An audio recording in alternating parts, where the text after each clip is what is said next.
Good morning, good evening, good afternoon, wherever you are in the world, welcome to the show. This is the Millennial Millionaire Podcast, and I am your host, Stephen Cohen.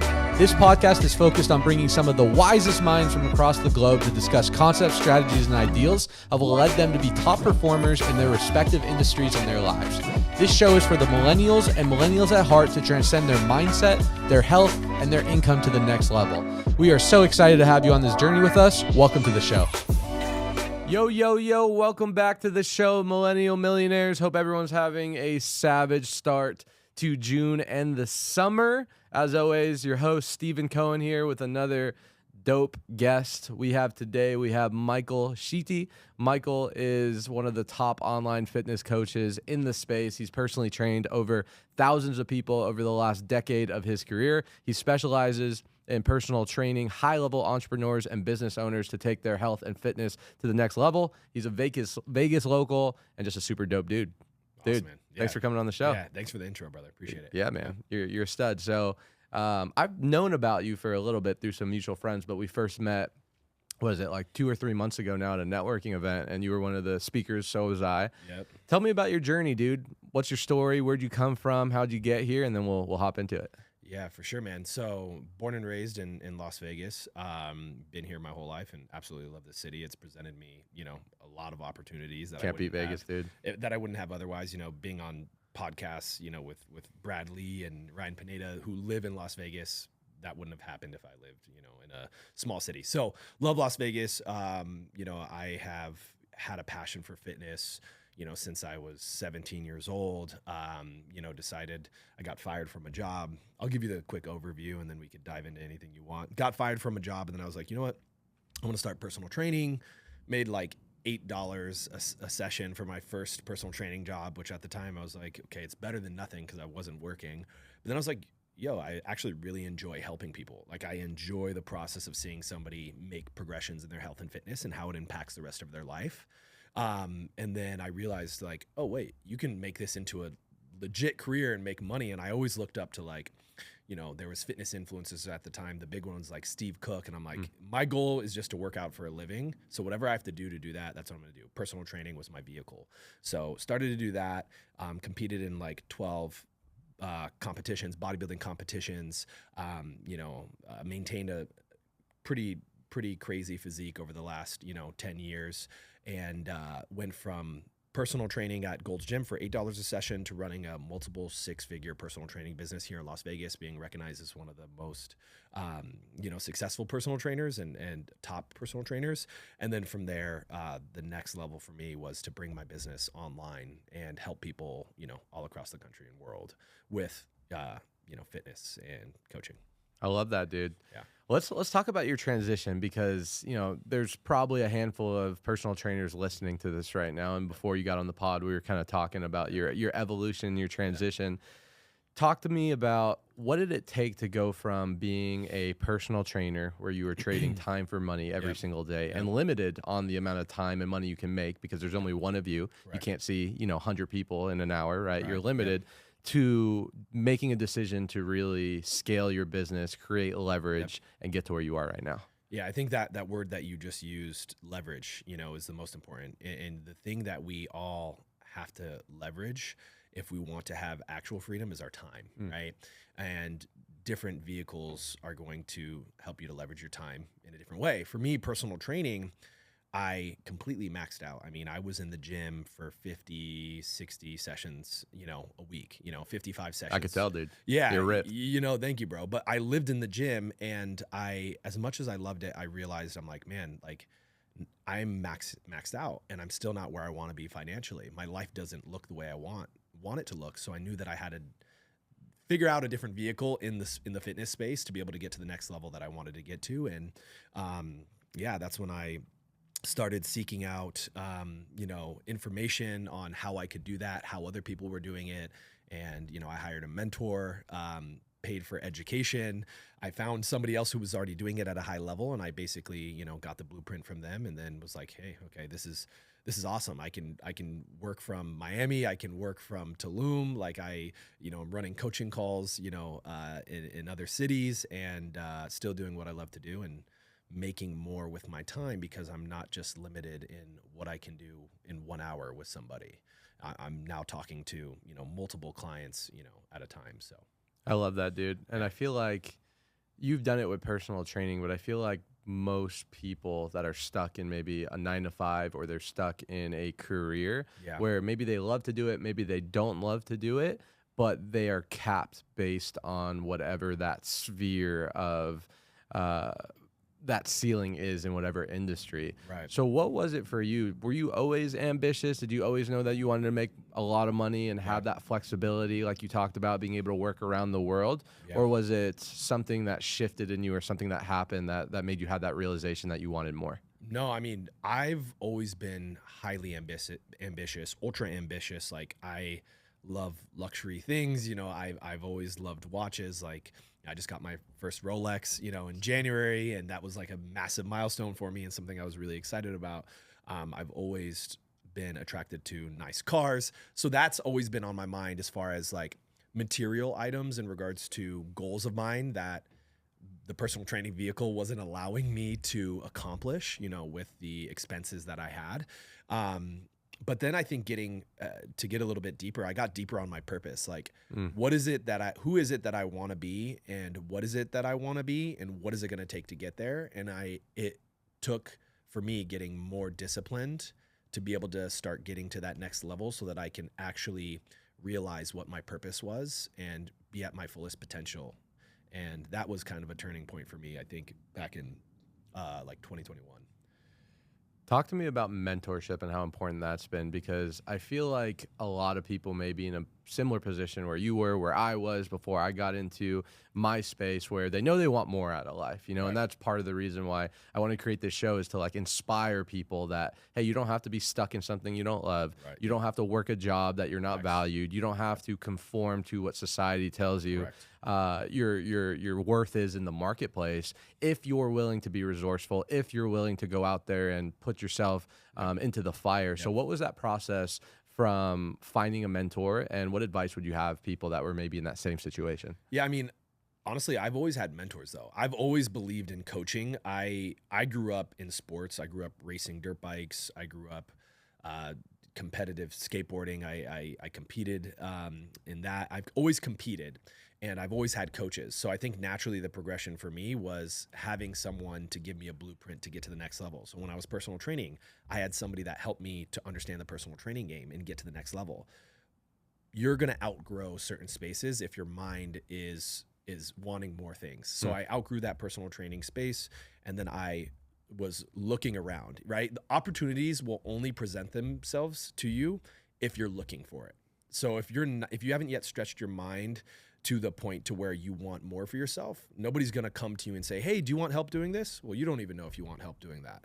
So until you can have the humility in saying, I don't know how to do something, there's somebody else that knows how to do it, there's not going to be an opportunity that's presented to you. And I think that's where I've always been, and that's where I've gotten to, where I've been able to then have conversations with people, or be in the right conversation and have the right opportunity to then work with somebody else as a mentor, and being open-minded that I don't know everything. Yeah, it reminds me kind of that meme on Instagram I saw a really long time ago. It's the guy that is standing outside of his broken down car on the side of the freeway, trying to wave people to help. No one comes. But then when he starts pushing the car himself, you see other people willing to stop and help, with the meaning being that no one's going to willing to help you until you actually help yourself. Correct. And it's such a true statement when it comes to life and success. Now, Michael, I feel like you're pretty well personal development. Was that always something that you were attracted to? I see a lot of your content, obviously, to be in the position that you are in, making the money, having the lifestyle. Yeah. I feel like your mind has to get there before your actual physical body. Yeah. What was that journey like of personal development? Did that come once you started doing the online space, or was that something you always had? It's funny. I got chills as you said that, I swear, because one of the thing that changed my life fundamentally was self-development and personal development. There was a book that I read when I was 20 years old called As a Man Thinketh by James Allen. It's a great book. Yeah, it's a philosophy book. That is the first book I read outside of a classroom that I actually wanted to read. And I read it, and it literally changed my trajectory. At the time, I was I was working out a little bit. I was 20 years old. I was working out, but I was really focused on girls. I was, I was drinking, probably 2-3 times a week, Friday, Saturday, Sunday, or whatever. I was smoking weed. I was kind of just like, making a little bit of money, working at a restaurant, and not really actualizing my potential or being disciplined. I read that book and I realized, I was like, I have the power to change my life. If literally it is inside of me and I can do that. So from that point, I just was like, you know what? I want to be in the fitness industry. I want to be at the top, whatever it takes. I'm going to continue to do whatever it takes to get there. So read that book. Then I decided to do my first bodybuilding competition. It's called Men's Physique is the division that I did. And, after I did that, I realized, fitness was what I wanted to do. And, personal development was something that I continued to do, right? Like competing for me, doing bodybuilding competitions wasn't as much about the look as much as it was what it was doing inside of me and what it forced me to do mentally. And I've applied that to business as well. And that's why I'm so passionate about health and fitness, is because those habits can translate to every single area of your life. No, I love that so much, dude. It's kind of the same thing in my industry. I'm in the industry of direct sales. Yep. And it's funny because it's typically the people that have either played a sport or competed to some level that are really the ones that can usually maximize the opportunity, maybe more than someone doesn't. And it's because they take a lot of those non-tangibles. I'm a firm believer that it doesn't really matter what industry you're doing, whether it's coaching, personal training, solar, drop shipping, Forex, all the things that are out there. If you come in with the right philosophies, the right mindset, the right perspectives, the discipline, like you talked about, you can figure it out a new industry, right? You're a good component of it. You had no idea, to my knowledge, about the online world. You knew a lot about fitness and health, which we're going to get into, but you knew nothing about that online space. What was that transition like, learning a completely new language when it comes to like the branding and putting yourself out there and creating content? Was that challenging, or did that come natural to you? Honestly, it did come naturally for me. I'm not going to lie. And I was just talking to somebody about this yesterday. I do feel like I had an easier path than most going from personal training to online coaching, because I've built so many skills over years of being in person and creating a successful personal training business. There's two really important skills that I learned was communication and sales.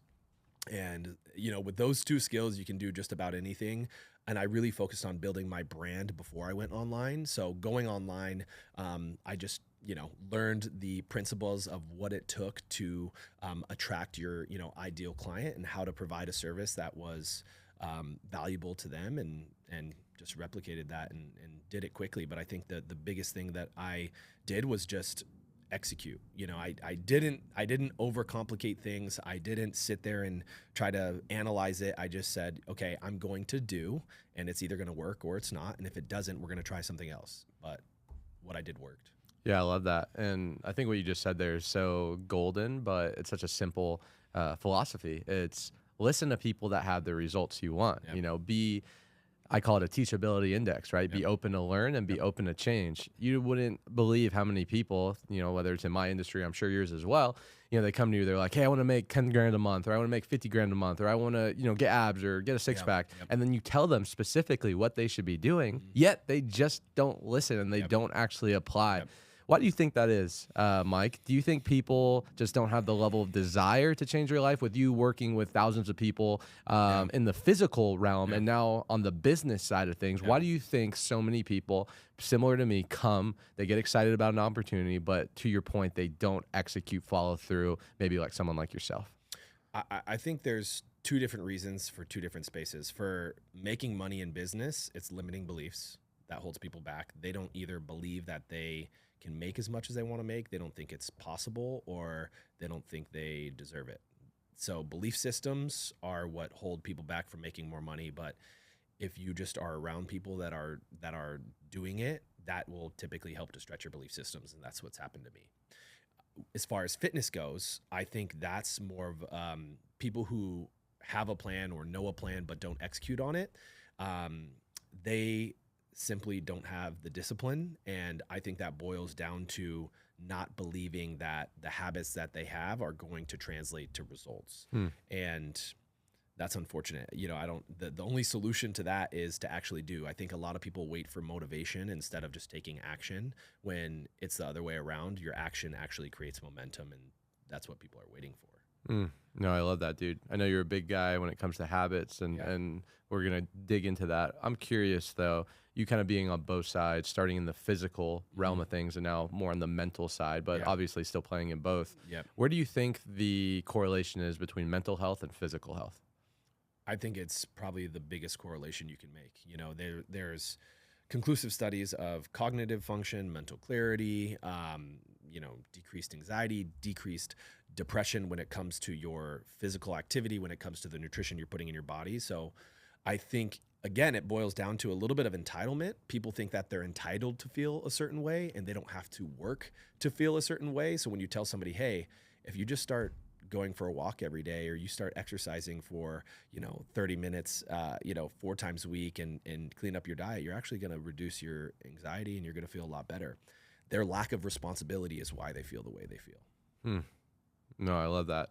I remember hearing this. I don't know if it's true or not, but I've been running with it, that there is more millionaires in the United States, more people that have 7-figure net worths than people that have 6-packs. Yeah. So in conclusive study, that's true. Yeah, that's true. It's harder to get a 6-pack in the 21st century, 2024, than it is to, become a millionaire. Why do you think that is? I'd agree with that.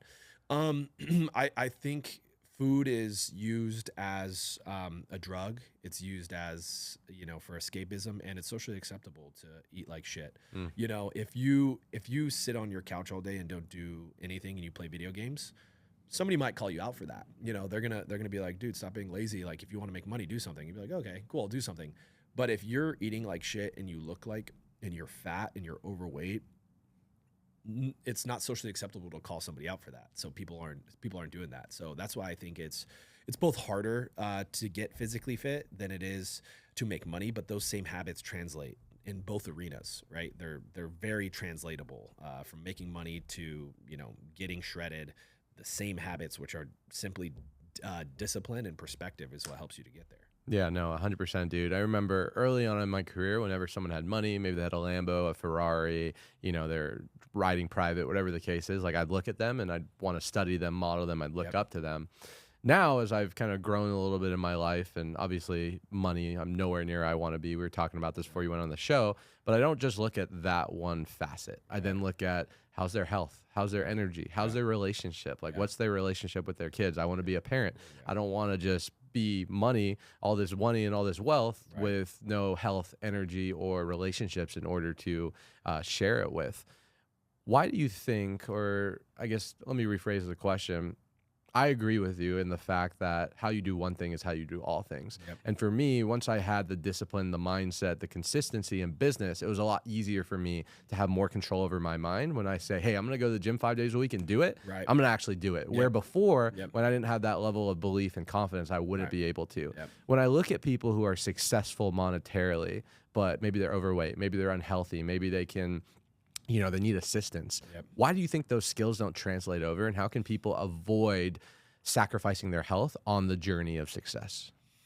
I think it boils down to just wanting to be the best version of yourself, right? Like, I don't think making money is the whole equation. I even got to the point to where I was like, you know what? I'm going to put my fitness on the back burner and I'm just going to focus on business. And by the end of, let's say, 2 or 3 weeks of doing that, I was like, you know what, I'll trade $10,000 right now, or however much I made, for feeling better. So you can't tell me right now that any amount of money is worth the way you feel. And the way you feel is directly correlated to your habits. 100%, dude.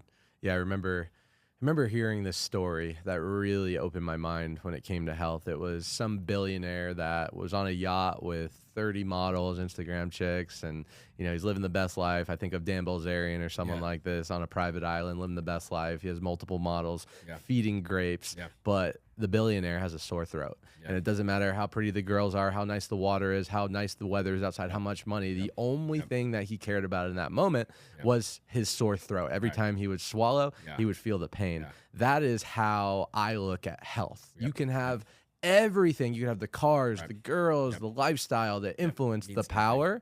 But if you don't have the energy and vitality to actually enjoy it, what good is it? Yeah. And the thing is, you can have it all, right? You can have fulfillment. You can have great health. You don't need to be a shredded bodybuilder. You can be fit and have money and have good relationships. It is possible, but it's, are you willing to do what it takes to get there? And that takes a little bit of uncomfortability and not eating, Krispy Kreme donuts 3 times a week. Oh, they're so good though. Yeah, I haven't had one in a while. No, me either. Let's talk about health and wellness, dude. I would say the amount of content that I see out there about health and wellness and what you should be eating, biohacking, like it is absolutely crazy. And a lot of them are contradicting in a way. You have one guy that's on here talking about, veganism, another guy carnivore, right? It seems like with this transition into focusing on health and wellness, you're getting both extreme side of things. What are some myths out there right now about health and things that people should know about their health and wellness? Yeah, I mean, I just think with the amount of content being uploaded to platforms at scale, you're going to get misinformation, and I think the general public doesn't do their research, when they're reading things and I can't tell you how many, or when they're watching things, I can't tell you how many reels I get or people sending me things and are asking me, hey, is this legit? Is this legit? And I'm like, no, because a lot of what you'll see on social media is just clickbait, right? Gary Brecka has put out some clickbait videos that I've watched, and somebody sent it to me about cyanide in energy drinks, which is just not the truth because it's produced differently. But if you isolate, a single piece of data, you can make anything sound true when it's not true. So I think there's a lot of myths that are being perpetuated simply for marketing and clickbait purposes on social media. And as far as ones that I would say are prevalent, I think the myth that calories aren't important. I think that's a lot of people think that they can eat whatever they want and achieve their weight loss goals or fat loss goals, and that's not the truth. There's people that say, okay, as long as you eat, nutrient dense foods, you can eat as much of it as you want and you'll lose weight. Or there's people that will say the reason why you're not losing weight isn't because you're in a calorie deficit, it's because you're not eating the right things. I don't agree with that. And if you want to look at the base science, as long as you eat less and move more, you will lose weight. So if that's not happening, you're not in a calorie deficit. And it doesn't matter if you eat pounds of steak and eggs and fruit. That's not the only equation that equates to fat loss and weight loss. And that's like an argument right now. Yeah. So when it comes to diet, so, you obviously coach high performers, right? Entrepreneurs. Yeah. Say I'm coming to you, hey, Mike, I'm looking to, put on some muscle. Maybe obviously it's dependent on the situation, but what would be that fast track that you would tell me from, hey, I'm looking to really start my health and fitness journey to get to the goal that I want to? Yeah, I mean, ultimately it's, we have to look at it from the standpoint of if somebody's coming to me and they're a high performer, they're an entrepreneur, typically these people are busy and they've probably been neglecting their health. Yeah. So however way you spin it, you're going to have to get disciplined. You're going to have some structure. So typically, I would give you a structure for your nutrition that you would have to implement, but that structure and that discipline is actually going to make you feel better. You're going to have more energy. Your body composition is going to change. So one of the things I always tell people is focus on your health first and your habits, and the body composition will change naturally. But if you just focus on the body composition, you're not going to feel great and the habits aren't going to be great, right? So it's not just body composition that should be the main focus. It's your health and your habits first, and that takes discipline and structure. Yeah. How do I get a six-pack, man? You gotta eat consistently. You gotta eat the same things consistently on a daily basis. You gotta do list cardio.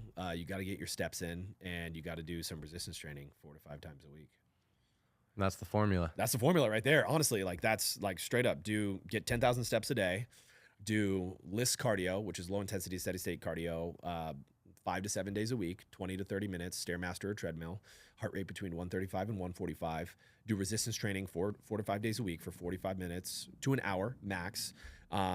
Get 7 hours of sleep a night and eat in a calorie deficit of 500 calories underneath your calorie maintenance, and eat similar things on a daily basis. Do that for 3 to 4 months, and I guarantee you'll lose a lot of body fat and feel great.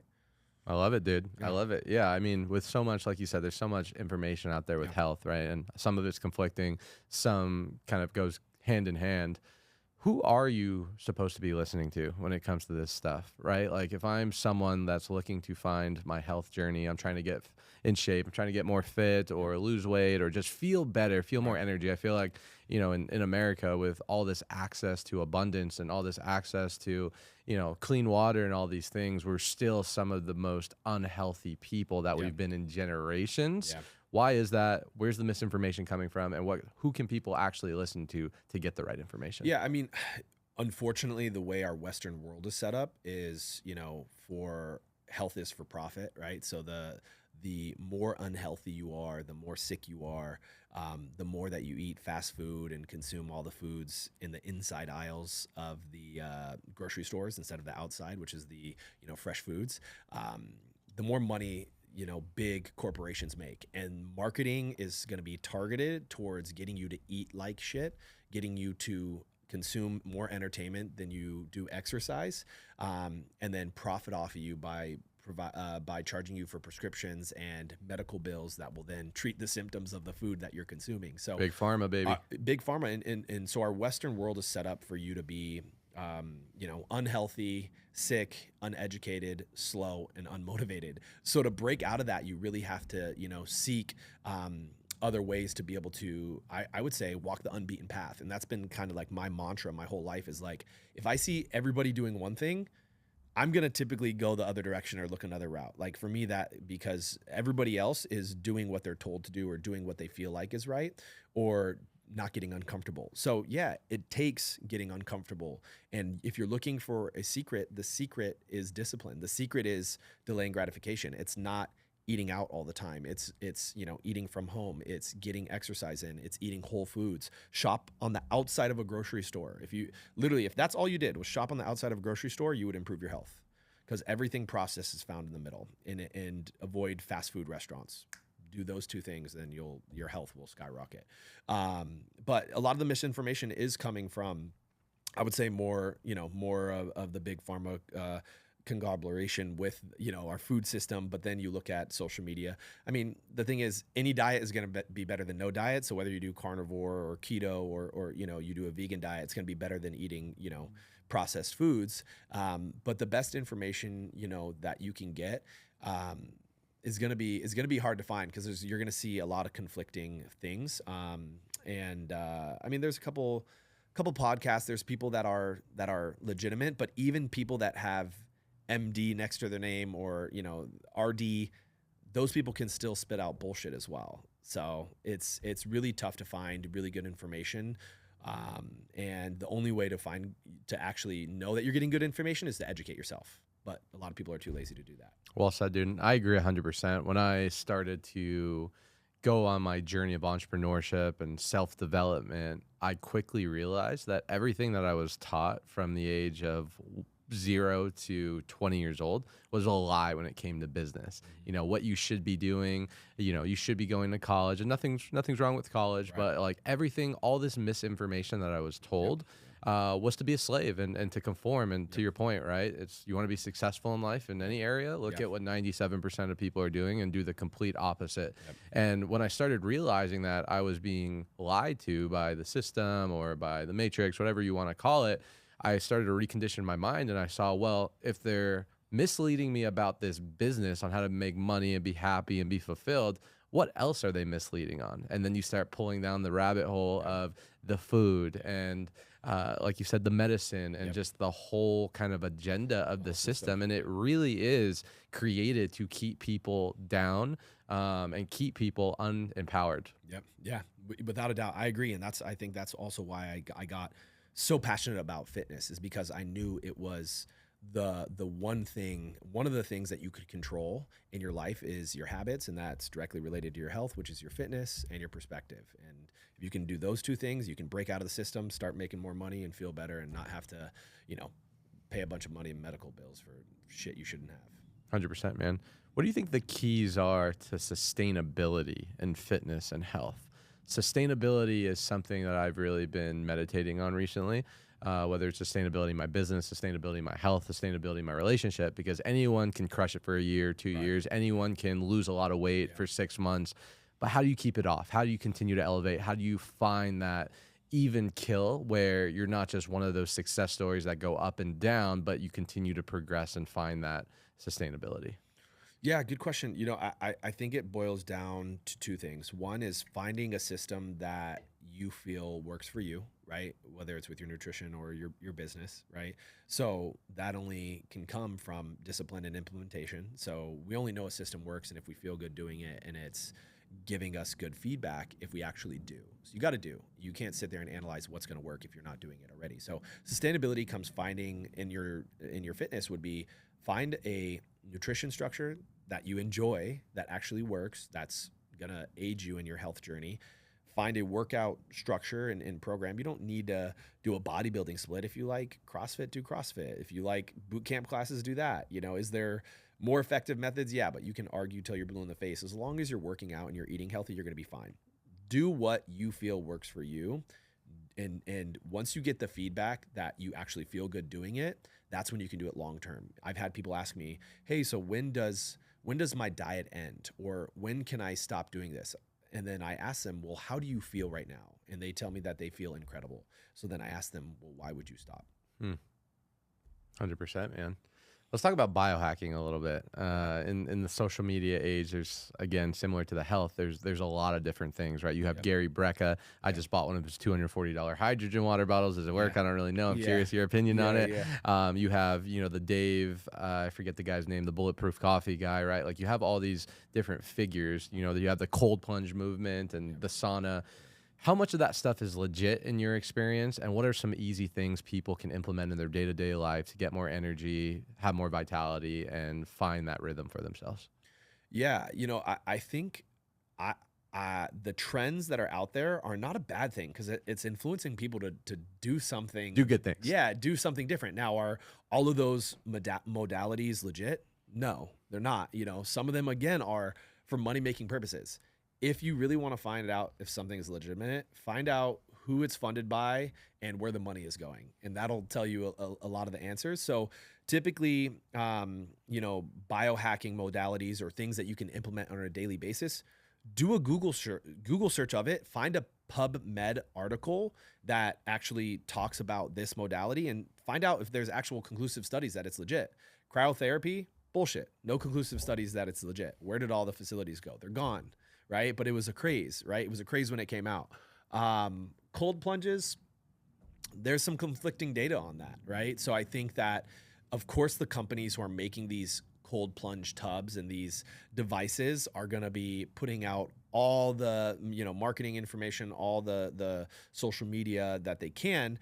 But the data is conflicting in regards to how it impacts you from a well-being and recovery standpoint. When you do a ice bath, or let's say a cold plunge, a lot of people think that is the best modality for recovery, which is actually false. When you get into an ice bath or freezing cold temperatures, you actually have vasoconstriction. So what happens is your body reduces inflammation, it constricts the blood vessels and reduces blood flow. In the moment, you're reducing pain, right? But in the short term afterwards, you're reducing the positive inflammation that your body naturally has that actually aids in recovery. So if you do a hard resistance training workout, you actually want inflammation. All inflammation isn't bad. The inflammation from a resistance training workout, which is basically your body trying to send healing mechanisms to your muscles to be able to help them to recover, are really good. You don't want to take ibuprofen. You don't want to take NSAIDs. You don't want to get in an ice bath after you work out. But a lot of people think, oh, I'm going to go do a resistance training workout, and then I'm going to go get in an ice bath because it's going to aid in my recovery. It's actually doing the opposite. It will reduce your body's ability to build muscle and to recover from a hard training session if you do an ice bath after a workout. Anyone want to buy my cold plunge? So, but there is positive benefits to cold exposure, and I actually believe in it. But I do think shorter durations of cold exposure are actually more beneficial than longer, right? 60 seconds to 2 minutes is all you need, and you want to space it out 3 to 4 hours outside of a workout to get the most benefits from it, from a physiological standpoint, helping to, reduce stress and improve circulation and things like that. Yeah.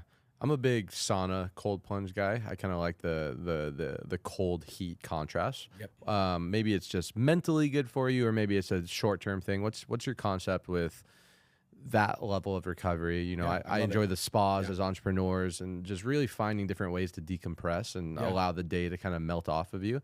Yeah, I love it. I think the cold is more of a modality for strengthening your mind. The heat is actually a better recovery modality in general. Heat is great because it influences blood flow.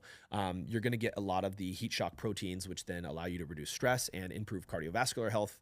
Ice baths don't do that. So I do think temperature contrast therapy is great. There is actually more benefits doing that than just the ice bath alone. However, if I had to pick one over the other, I would say that infrared sauna is by far the best recovery modality out of those options. Dry sauna would be also a good one, but you want to stay away from steam rooms in regards to heat because of all of the potential heavy metals and bacteria in the air from the water that's floating around.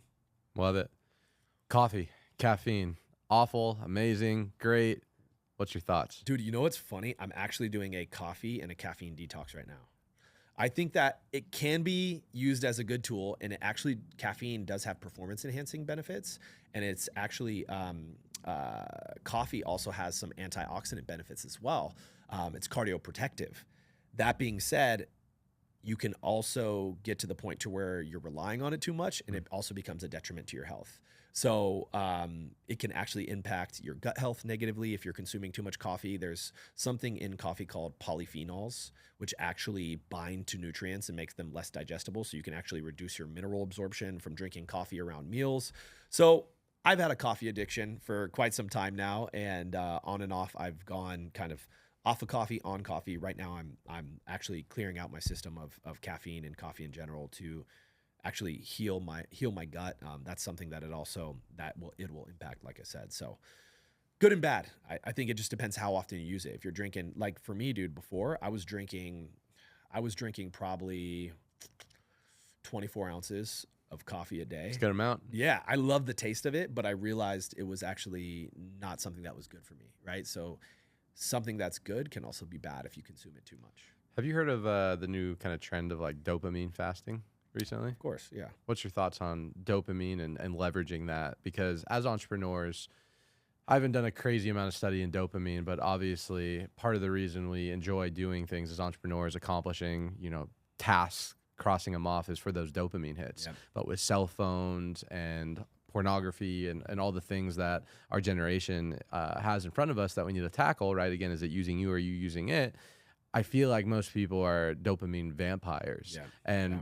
I think that could be a big reason why there's not as many people out there trying to get in shape or trying to go build a business, because why would that go create something when I'm already getting the dopamine, the high from it? Yeah. What's your thoughts on that, and how could people avoid that to have that feeling when they're actually going after something that's meaningful? I mean, that's the hardest, puzzle to crack, really, right? Because how do you tell somebody that something that is uncomfortable for them is actually going to lead to more happiness when in the moment it's not making them happy? So, but again, you have to audit your habits and the habits that you have currently that are making you feel good, whether it's the food you're eating, whether it's the alcohol you're drinking, whether it's the people you're around, whether it's the movies you're watching, whether it's, the content you're consuming. Is this making you feel better or feel worse, right? And I do actually have all of my clients, I give them guidelines of reducing their screen time whenever they start their day. So one of the first things I tell my clients is when you wake up in the morning, don't look at your phone for the first 20 minutes. That is something powerful because, again, what's the first thing you want to do right when you wake up? Check notifications. You get a dopamine hit. You get cortisol response from an email that you got, a text that you got, instead of starting the day with your own energy and also protecting your focus, because the more that you're giving in to the dopamine highs, the less focused you're going to be. So I always am a big fan of the mantra of the more uncomfortable we can be in pursuit of the things we want to accomplish, the better we're actually going to feel. And just because you feel good in the moment doesn't mean it's good for you. most of the time, I would argue when you feel good in the moment, it's probably not good for you. Yeah, It's yeah. that delayed. And I love you said that, dude. Actually, that's one of in my trainings, I tell people like, hey, one of the hardest but most beneficial things you could do is not touch your phone the first 30 minutes Yep. because you get into that theta wave the first 30 and last 30 minutes of the day, Yep. and your brain is most impressionable to whatever's on the screen. Yep. And I couldn't, you can't imagine how many people will commit to that and then not be able to do it long term. It's very challenging. Mike, obviously you're a beast, right? Like, you're a business and fitness, but just kind of the small amount of times that we spent together, I can tell you also have a spiritual side to you. Yeah. How has spirituality, whether it's been like energy, frequency, vibrations, you mentioned the mantra, which is, rooted in the Buddhism. How has that impacted your business and your health? I think massively. I think that not a lot of people are connected really with themselves energetically, right? So it's like, are you actually fulfilled with what you're doing? Do you feel good about what you're doing, right? Because making money isn't the only part of the equation. It's like, are you doing something that you feel good about, that you're making money with, and that you're helping other people with your fitness, right? Vanity is a metric that we can all measure tangibly. But outside of that, when I first started my journey, what attracted me to fitness is what it did for me mentally, what it did for me internally, how I felt about myself. So a big thing that I always go back to, and anytime I get away from, I can feel the shift in my beingness, is not making it, about outside metrics, but making it about inside metrics, right? How do I feel? How is my confidence? How is my energy? Am I doing this for the right reason? What's my purpose? What's my intent? And I think that's kind of the spiritual side that's helped me to leverage my actions and my habits in the right direction. Yeah, I love that. Most people, when they see someone who's successful, whether it's their body, whether it's their business, whether it's their relationship, I think they automatically go to the principles that got them there, like the logistics. Oh, he lifts a lot of weight. Oh, they go on a lot of date nights. Oh, he does a lot of phone calls. But in reality, that's just the byproduct. The internal game needs to shift first. For a really long time, I never went to the gym. It wasn't up until 4 years ago. And it was because I had a limiting belief for whatever reason. I never really played sports that required weightlifting in high school or college, so I never developed that habit. So growing older, it was very resistant for me. And it wasn't until I changed my identity that I am someone that works out. I am someone that goes to the gym. I am someone that commits to this. Then it became very easy to be consistent. Now, when I don't work out, it feels awkward and weird versus the other way around. And I see so many people that I went to high school with, even college, that were in super good shape. But I think they associated that with have to instead of get to. And as they got older, now they're more resistant to doing it. And now they got the dad bods. And dude, you played football for 4 years. You were a collegiate wrestler. What happened? He's like, just, I had a kid and they lost that identity of being an athlete. What's your thoughts on that? Their purpose isn't strong enough. They don't know what their purpose is. I think that's I literally have a tattoo that says purpose on me because that's, one of the most powerful things that we can use, right? It's like, for me, when I hit the next step in my business, it's when I realized what my true purpose was in life, right? And it's to one day have a family and give them experiences that I never had. And to do that and to have the life that I know I want to live, it's going to take more money. And I needed to find a way to do that. And before I found that purpose, it was all external. It was all, well, maybe I want to buy a house. I want to buy a car. That's not strong enough motivations. You can have material goals, but you need to have purpose behind it to be able to have the right actions. Yeah. It's the same thing in my sales training, right? You have to link people's goals to their reasons. You have to link people's goals to their why. And it needs to be stronger than materialistic. One of the easiest things for me to redirect a sales rep that's been drifting is to quickly just figure out what that why is. Hey, I want to retire my parents. Hey, I want to travel the world. Hey, I want to give back to my sister because my parents never had anything. And once you peel back the onion and you figure out that hot spot, it's very easy to redirect them. Yeah. And that's where I feel like people struggle in their fitness journey is they don't have intention and they don't have purpose linked to intention. They just go, well, I want to get in better shape. Okay, but why do you want to get in better shape? And you have to link it to something other than just you. It has to be coming from maybe contributing to somebody else around you or something outside of you. Because if it's just you, it's going to be hard to do on your own. 100%, dude. Let's pivot a little bit to online and branding. Yeah. You've done an awesome job. I love your content. Instagram's popping off, dude. Obviously, you're crushing it in the business. What tips, tricks, or advice do you have for people, whether it's in the fitness space or just looking to develop a brand online? And why is it important? Yeah, dude, it's super important. And I think we were talking, you were like, hey, like, what was your transition from personal training to online? And I told you it was honestly easier than most. And the reason why it was easy for me is because I really focused on my content and my brand before I launched, my online coaching, right? And what I really focused on was a couple things. Authenticity. So just being myself, posting about the things that I like, posting about the things that I enjoy, posting about the things that I'm passionate about. And consistency, honestly, just putting myself out there, and not being afraid to do it. And I think even if you don't think you're interesting, there's a statistic. I don't know what it is, but it's like 90% of people are consuming content, 10% of people are producing it, right? So if you're on that 10% and you're putting yourself out there, people are going to look up to you. People are going to, watch what you're doing. You're going to start building an audience. And that's what I did, right? I posted about fitness. I posted about valuable things that I was doing at the time to help push me in my fitness journey, posting about valuable things that helped me in business. And naturally I started attracting that audience that wanted to, get help with their fitness, that liked, nice cars, that liked nice travel destinations. So I naturally attracted that audience that aligned exactly with who I am. So I think from a personal branding and marketing standpoint, social media boils down to authenticity, providing value, and consistency. Can you provide value to an audience that actually sees like, oh, wow, I want to follow this person because they're giving me something? Are you being authentic to who you are and what's a part of your life, right? Which is whatever you like to do. It doesn't matter.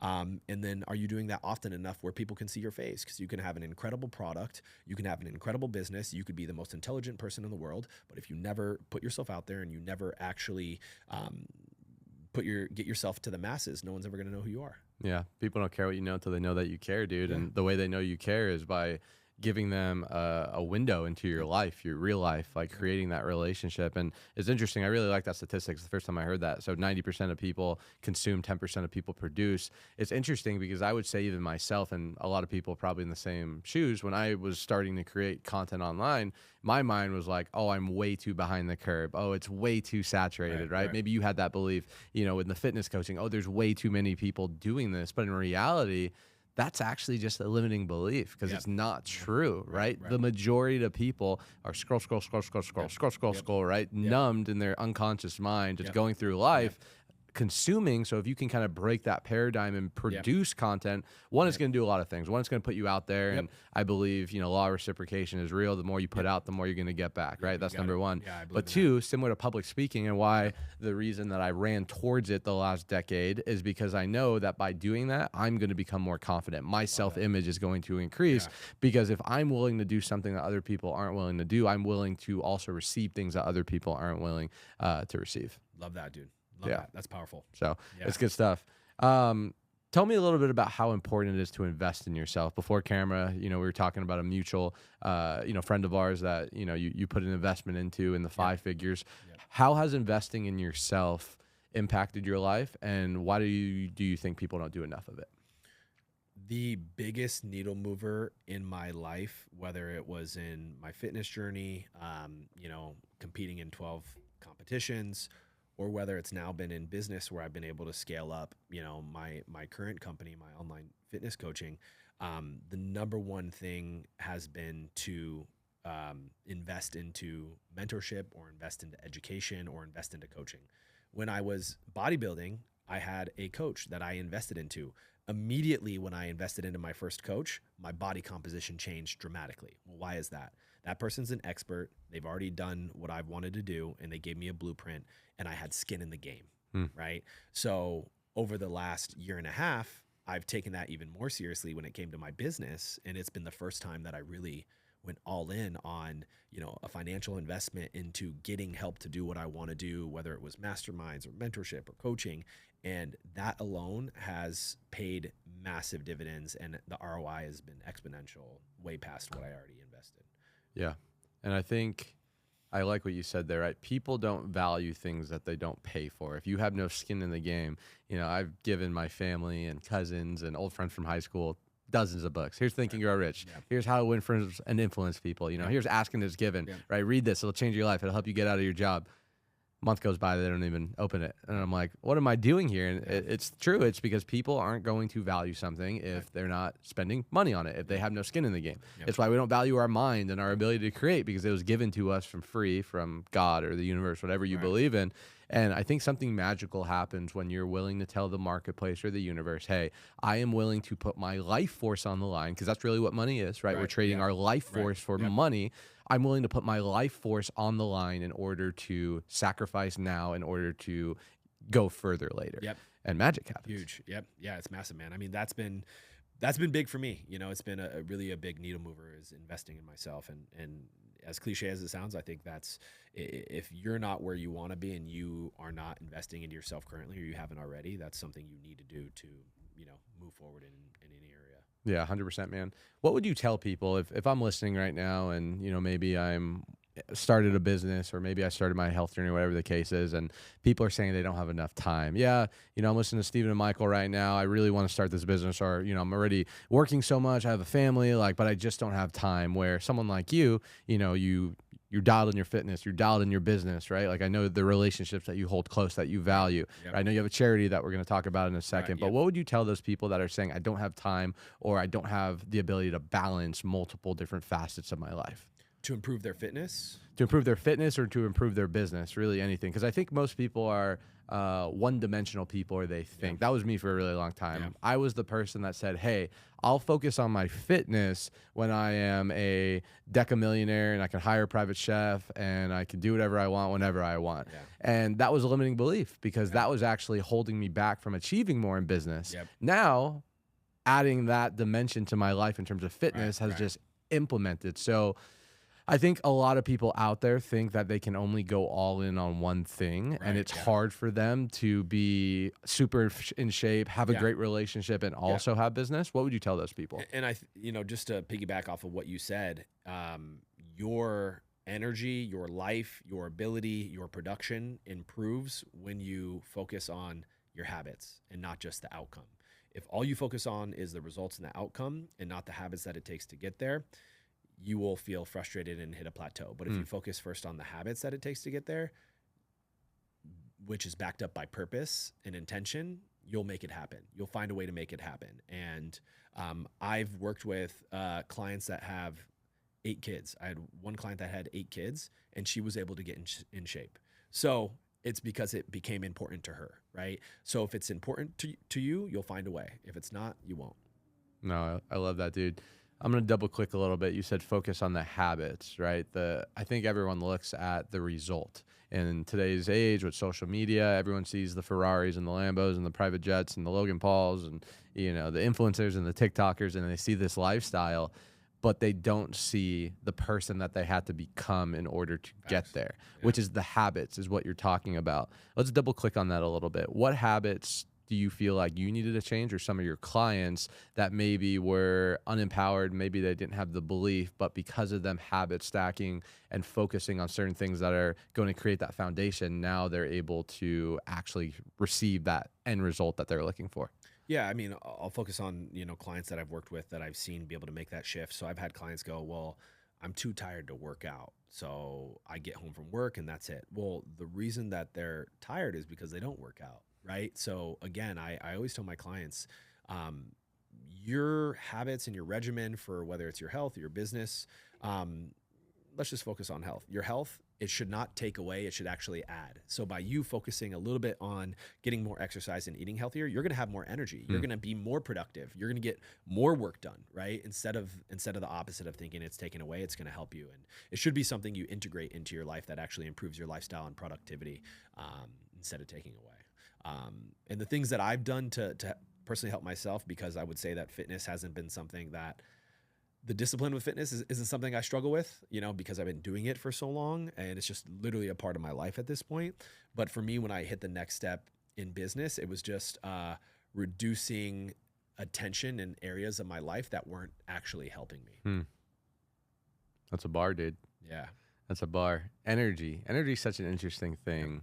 Do you think that energy is something that is created through the mind, created through the food, or a combination of both? It's all, yeah, it's a combination of both for sure. I mean, if you rule out the power of the mind, if you rule out mental energy, that's, that's a big part of our world, that plays a part in the way that our body even digests food. That plays a part in your ability to get opportunities. Like I said earlier, if you're not looking for it, it's not going to land in your lap. So I think that's a big part of in a synergy in what we do. Yeah. When I think of the most successful people on the planet, obviously they're talented and they're charismatic and they're good communicators, but their ability to transfer energy. Yeah. And you can't transfer something if you're not experiencing it yourself. Yeah. If you weren't filling your own cup, there's no way you'd be able to transfer that confidence, that conviction, and that emotion to your clients in order for them to go and actually take action. So when I think about energy, I'm like, okay, obviously it has to do with a lot of different components, your sleep, what you put in your body, what you're thinking about. But I just think there's an energy crisis in society now for a lot of the things that we talked about previously. Yeah. And you're focusing on the wrong things. Like I said, I think when I hit the next level is when I focused my attention on things that were giving me more positive ROIs, right? And we can play the blame game like, oh, the reason I'm not successful is X, Y, and Z, or is it because you're just focused on the wrong things, right? Usually the latter. Yeah, exactly. Yeah. Let's talk about your charity a little bit, dude. I know you've been doing something in Vegas with backpacks and giving back to the community for the last 5 years. Tell me a little bit about that. Yeah, so Prep for School is something that I've been involved in for the last 7 years. So Foodie Fit is partnered with Hans Schneider. And Foodie Fit Meal Prep, one of my good friends, Alex Lee, is one of the owners of the company. So I've basically helped them to raise money for the last 7 years, over $50,000 personally that I've helped to raise and donate as well. And we've provided literally thousands of underprivileged kids here in Vegas with backpacks and school supplies. So for me, that's just something that I have conviction behind. I love giving back to people who have less because I also grew up, in a, lower income environment. So for me, it's like, it's directly from the heart, Yeah. That's awesome, man. Definitely shout out, and I respect it. You got a lot of things going on, so to have that as in your resume of being able to give back is super valuable. And appreciate it. Before we wrap up here, I think it's interesting. I have a lot of people on this podcast. Usually, they're crushed into different areas from online to drop shipping to health and wellness, all the things. And I would say probably 70 to 80% of them all started from a lower income kind of childhood where there was pain around money. They always wanted more, even myself, right? I can remember vividly most of the nasty conversations that my parents had with each other revolved around not having enough money, not being able to buy this, not being able to buy this. So it's always interesting to me because I don't think that's a pre-requirement in order to be successful, but I think it definitely adds to the fire because I'm a believer that we can create anything that we want out of life if we have enough desire and if we want it bad enough. Like, I've never met a good person that has worked hard, been consistent, had crazy amounts of desire, did everything that they need to, and they didn't get to their goal, right? It's usually the people that say they want something, and then you actually look at their actions, and it's the complete opposite. But on the other side of the coin, I know that super successful, affluent families, when you grow up in that community, in that childhood, you also unconsciously pick up certain habits, certain things, because naturally you're going to grow up in an environment of abundance. So as you get older, you should be able to recreate that abundance. What I found is interesting is it's usually those people in the middle that kind of stay in the middle. They didn't have the pain of wanting to go create wealth because of what they lacked as a child, but they also didn't have the benefit of being around an affluent family. What's your thoughts about that? Maybe when it comes to fitness or people that you coach in business, about how important the childhood is to someone's success long-term. I mean, I agree with everything you just said. Yeah, I think that, a lot of entrepreneurs and people that have become successful come from a place of hardship to where they have this fear that they're going to be, broke. And then they have this massive, purpose and wanting to be better themselves. And that comes from some struggle that happened early on in life. Like, I know, for me, like, growing up, I remember when I was 17 or 18, my parents couldn't afford to buy me a car. So I watched all of my friends driving cars, going to college, and I was riding the bus to Subway. And doesn't sound like, you know, a big hardship, but at the time it was, I remember mentally just being like, man, this is the worst and I will never allow this to happen again. I remember sitting on a bus and going, I will never be in this position again. And I think without that character building moment for me, sitting next to a homeless person on a bus on the way to my job while all my friends were driving to college, I don't think that I would have the drive that I have today. Decision, dude. Like, people underestimate the power of making a true decision. Never again. I will not allow this to happen in my life or my future family. Boom, trajectory of their life shifts. Yeah, and it was my responsibility, right? Like, I didn't blame it on anybody. You know, I just made the decision that I was going to take responsibility for my circumstances. Love that, dude. Inspiring. Yep. Michael, you've been great, dude. We can sit and chop it up for hours, but for sake of time, my last question for you. Gotcha. So, if the Michael today, you know, crushing it, online, you know, fitness coach, rip, doing your thing, high influence in Las Vegas, could go back in time to the high school Michael, who was maybe scrawny, maybe low self-esteem, maybe trying to figure out his way in the world, what advice would you today tell your past self to help expedite that learning curve of joy and accomplishment? I would just say, get uncomfortable and don't stop. I mean, that easy, you know, get uncomfortable and don't stop. Those two things right there. Boom. Yeah. I love it, dude. Yeah. Tell the viewers where they can get connected with you or find you. So I'm super active on social media, Instagram, Michael Sheedy Fitness. That's where I post all my content. Yeah.